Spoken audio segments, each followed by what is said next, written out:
Yo mga idol, kamusta? Sports Talk PH nga pala. Ang laban ni Kambosos, pag-usapan natin yan mga idol. Ngunit bago ang lahat ay huwag kakalimutang mag-subscribe at i-click ang notification bell button for more sports talk. So naganap na nga po ang bigating world title fight sa pagitan ng former Unified Lightweight World Champion George Kambosos Jr. at ng current undefeated IBF Junior Welterweight World Champion Richardson Hitchins. At dito nga po ay binugbog lang ng kampiyon si Kambosos sa buong laban.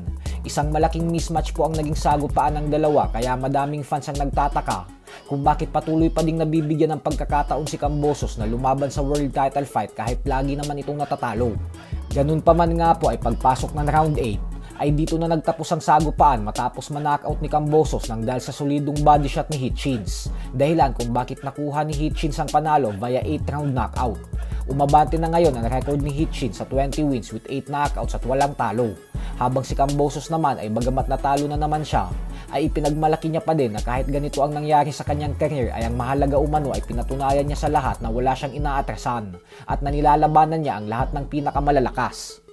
Sa kabilang banda naman mga idol ay matapos nga pong manalo ng ating pambato na si former 4 Division World Champion Nonito Donaire Jr. kung saan tinalo niya via technical decision ang pambato ng Chile na si Andres Campos, ay sinabi nito na medyo lumabas daw sa naging laban niya kanina yung hindi niya pagiging aktibo sa nakalipas na 2 taon.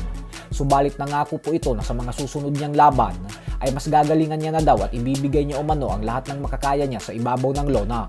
Bukod dyan ay wala daw basehan ang edad niya na 42 years old kasi sa bandang huli ay nasa isip at puso pa din umano yan kung kaya mo pa din talagang lumaban at makipagsabayan sa boxing at wala sa edad.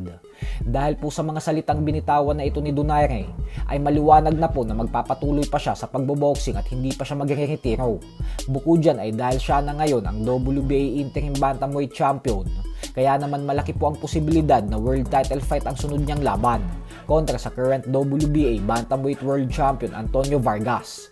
Kung sakaling matuloy po ang laban na ito ay isang malaking hamon po ito para kay Nonito.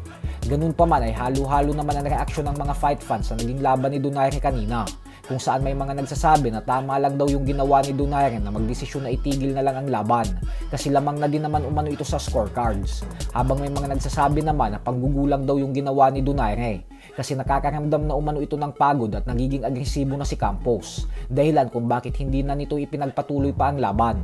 Pero hindi din naman po natin masisisi si Donaire kasi ilang beses na po siyang hine-headbutt ni Campos simula pa lang sa first round.